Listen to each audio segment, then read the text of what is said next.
G'day and welcome back to Acting Vertical. This is a self-taping guide for vertical dramas. Most short dramas, and pretty much all of them if I'm being honest, will begin their casting process with a self-tape audition. Now when I first started acting, I found this part of the process pretty daunting. It's just me in my living room with a camera and no clue what to do, where to look, what to say, how to think. I would overanalyze and overthink every little part of the self-tape, and even started to rethink my career choice after just one bad take. And then I'd pat my cat for a minute and give it another go. By the end of this video, you should have the confidence that your tape looks professional and follows all the industry conventions that casting directors should expect. Although this is the primary goal, you should also be able to cut down the time it takes to self-tape and also deliver a higher quality performance by following these steps. Before we launch into it, don't forget to subscribe, and if you have already, drop a like down below on this video so that we can boost it on the algorithm and recommend it to more actors who could benefit from what we're learning. In terms of structure for this video, I'll be going through the full process from start to finish and then explaining each step in more detail. The very first thing that happens when you begin this process is you receive the sides, which is basically your audition script. I'll like to give that a dry read through once, twice, maybe 3 times if it's a really complicated script, and then I'll give my mind a break while I set up the lights and camera. Once everything is set up, I will do a rough blocking with the lines in front of me, and then when I'm comfortable, that's when I start rolling. I'll typically submit one of my first 3 takes, and I usually don't record any more than 3 unless I'm really unhappy with the first couple. From start to finish, it usually takes me anywhere between half an hour to an hour, but this does depend on how complicated the script is, and I've definitely reduced that time from when I first started acting. So if it's taking you a little bit longer, don't worry too much about it. So now we'll go through each step in more detail. First step, receiving the sides. The sides that you receive could be anywhere between 1 page or 6 pages. Sometimes it even goes more than that. The first thing that you need to do is calm down and stop panicking. Despite submitting probably over 100 auditions, I still feel overwhelmed the first time that I read a script. There's a lot going on. There might be other characters in the scene, so where do you look? And what if there's movement? What if I go from crouching to standing? How do you cope with things like that? So the very first step is to relax, read it through a couple of times, get a general sense for the story, and then put it away. Let your subconscious work at it while you're setting up the camera and lights. During these dry reads, I'm usually just getting a sense of the beats of the scene. Now remember, each short drama episode ends with a cliffhanger, so it's usually not that difficult to figure out where each beat is leading up to that big dramatic moment. I don't want to spend too much time on scene analysis because there is enough content there to make up a whole other video on tropes and storylines and form and genre. So for now, let's just keep it simple. Ask yourself this question: what happens in the scene? In your words, where do you start? What happens? Is there a change?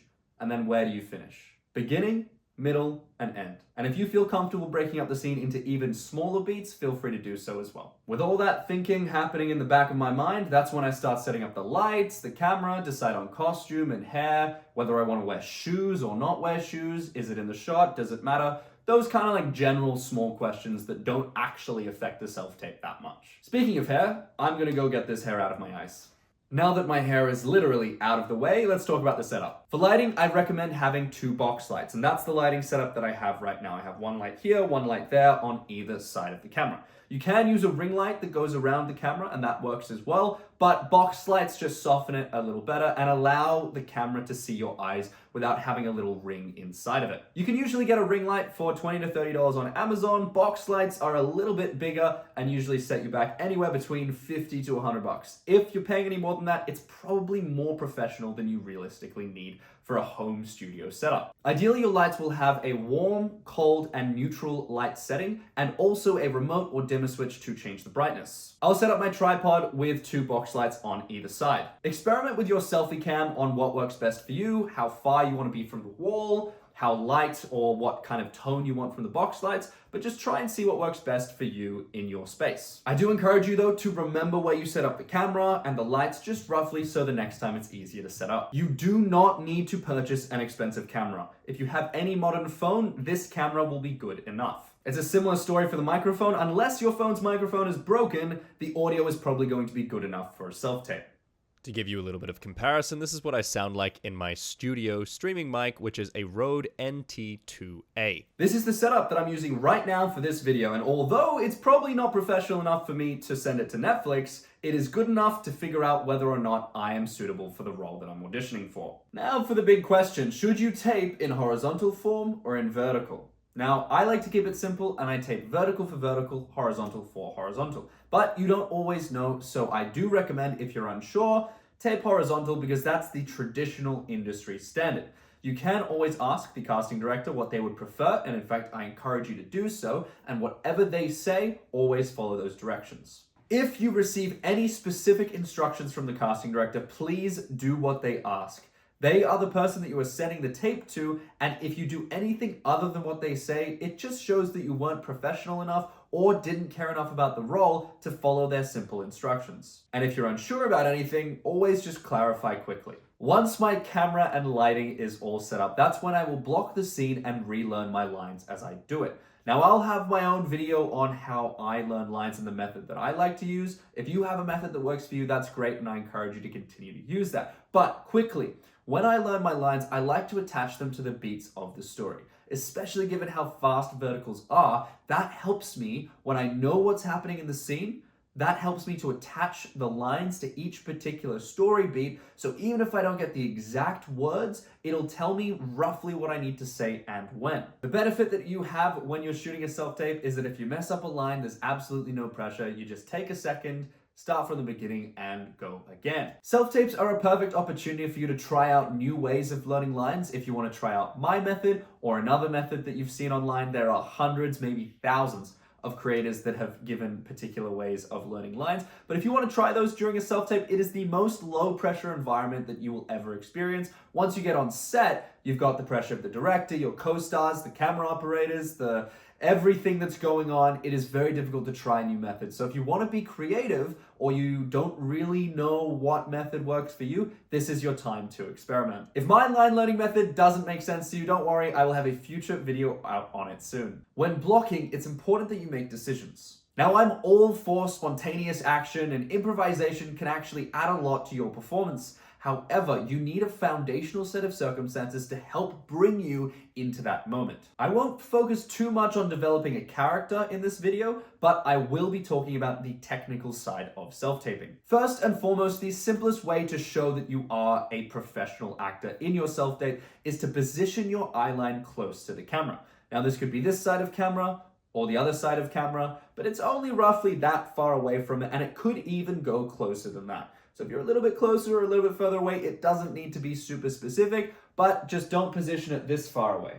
Because as you can see, like most of my face is obscured behind here, and likewise the other way, like you don't want to be profile. It makes a lot more sense to speak almost to camera on either side so that you're basically talking to the character or your reader behind the camera. Casting directors want to see your face because if you're talking in profile, it's very difficult to connect with your character because we can't really tell what's going on. If you have a reader, it is up to you whether you have the reader physically stand in the position that your eyeline would be. Some actors find that very helpful. They would prefer to act with a real person. Some actors might prefer to act to a mark on the wall and position their reader elsewhere in the room. It just matters what is best for you. And this leads me to an important point. The truth about filmmaking is that no one really knows what happens behind the scenes, behind the camera, or even behind the actor's eyes. So at the end of the day, so long as it translates to screen, that is a job well done. If your character is sitting or crawling or moving throughout the scene, you should, to the best of your ability, be doing those actions. Now, I understand that in a self-tape, that could be very inconvenient. And if you have to use two different shots, that's possible as well. For example, if your character starts crawling, you could have a shot where you're on the ground. And then as your character stands up, you stand into the next shot. If you choose to shoot your self-tape in two different shots by the example that I just gave you, please do remember to splice those two shots together so that it is clearly one take of one scene. So what about other actions like a hug, a kiss, or a slap? These are remarkably common in verticals, especially in the self-tape sides. And this is also another point where you can make your own judgment call. Ideally, you perform the action exactly as scripted. For example, a slap is very easy to fake. I could slap a character or I could get slapped in the middle of the take and have my reaction. The important thing is that you stay in frame unless your character exits mid-scene. For a hug or a kiss, I would just pretend that the character is there. It might feel awkward for a moment, but then when you release, you continue with your eyeline as it was. You don't need to kiss the camera or come right up to the camera and give it a big bear hug. It's just not necessary, and it takes away from the magic of the scene. If you have a reader and your reader is comfortable doing so, you might ask your reader to enter the scene. For example, here I asked my co-star to join in the shot because my character was supposed to have another character in a chokehold. You don't always have that luxury, so you could use a pillow or nothing at all. We're actors, we're paid to pretend. Now, I can't go through every single action that you could possibly be asked to do and give you advice on how I would do every single one of them. Like I said before, it is a judgment call that you get to make. The most important thing to remember is you will probably not book or lose a role because you did the action wrong. So do the scene, get the action done, keep moving on, don't stress too much about it. Casting is looking at how well you embody the written character and what you uniquely bring to the role. They're not assessing any cinematic techniques in your self-tape or how well you kiss air. Be aware of the actions in the script and do your best to complete them as written. You shouldn't ever ignore them, but if necessary, you can alter them to fit within your self-tape. Once you are happy with your blocking, you should be close to being off-book, if not off-book already. You should know what actions are being performed in the scene, and you should know where the other characters are if there is more than one. At this point, you press record and get on with it. When I first started self-taping, my biggest difficulty was the frustration of not getting it right. And a lot of actors that I've spoken to relate with this. You cannot approach a self-tape with the mentality of a perfectionist because you will do more than 100 takes and never submit it because you're just not getting it perfect. My personal criteria for a good take is something that I'm around 90% happy with that has at least 2 or 3 moments that illustrate my intentional character choices. At this point in my career, that usually happens somewhere between 1 and 3 takes. Once I have done 3 takes, if I'm still not happy with it, I give myself a little rest, a little break, and then I come back to it with some fresh eyes, some fresh energy, and give it another crack. If you just continue taping over and over and over, you're likely to lose energy, lose focus, and you're just going to continue to get more frustrated at the process. At a certain point, you have to ask yourself this question. Is my take really the worst thing that's ever been recorded, or am I just being my own worst critic? It's a balance. You want to be critical, you want to reflect on your own work, but you have to be realistic.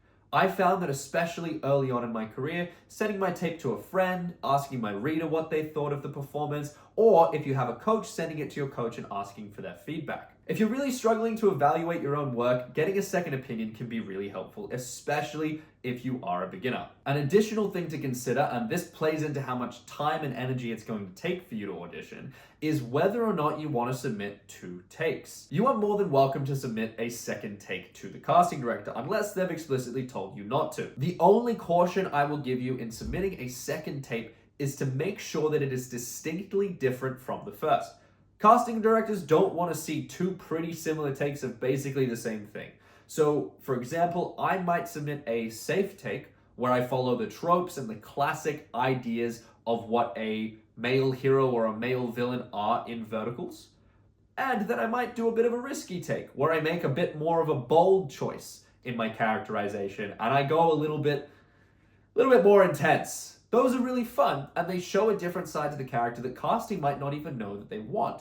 But I do caution you, if you're submitting 2 takes, just make sure they are distinctly different. If you've made it this far in the video and you're not sure what I'm talking about when I say character choice or how do I make one take distinctly different from another, don't worry. I will be doing a future video on how to do some characterization in verticals, and we'll be analyzing the tropes, scene structure, storylines, things like that. That'll give you a lot more info on what I'm talking about here. Once you have a performance that you are happy with and willing to submit, you've got a couple of options in terms of your submission. If you went through a casting site like Backstage, StarNow, Actors Access, Casting Networks, any of those sites, it's pretty easy. All you've got to do is upload your tape to that particular site. If you've been contacted directly via Instagram, WeChat, WhatsApp, or any messaging app like that, your options are to use something like Dropbox, submitting directly through the app itself. You could do an unlisted YouTube or Dailymotion link, or my personal favorite, which is submitting a Google Drive link to a file on Google Drive.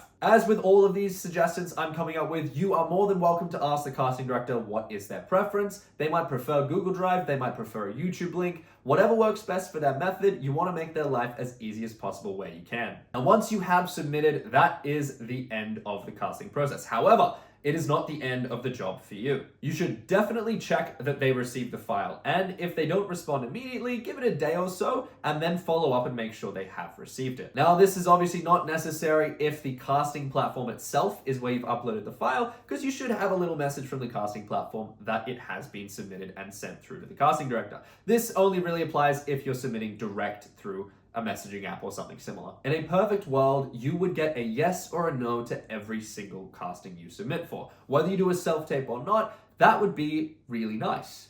It is unfortunately not the reality of the industry. Most casting directors do not have the time or the energy to send rejection letters to absolutely every submission. So if you do not hear back from the casting director, that just means they probably went with someone else, and if you followed up and you're still not getting a reply, that's where you should leave it. You should not send them an angry message. You should not call them unprofessional for not messaging you. You want to keep as positive a relationship as you can with industry leaders, especially people who are in charge of casting, because at the end of the day, they're the people who are going to be putting you up for future jobs. This casting producer might not want to book you for this role, but they could be doing a gig in a few months' time and think of you, I remember that audition. That was perfect for this new character that I'm casting now. They might even send an audition you did several months ago to a producer and say, hey, look at this person for the role. What do you think? And that could lead to a future job for you. That brings us to the end of the self-taping guide for verticals. As always, if you have any questions or anything I said is unclear, or you really strongly disagree or disagree just a little bit with something that I've said, if you have anything to add, drop a comment down below and I'll be sure to respond to it or add that in for a future video. Best wishes for those who are self-taping for the very first time. It does get easier the more that you do it. I hope that you don't judge yourself too harshly. My name is Daniel Yongma, and this is Acting Vertical.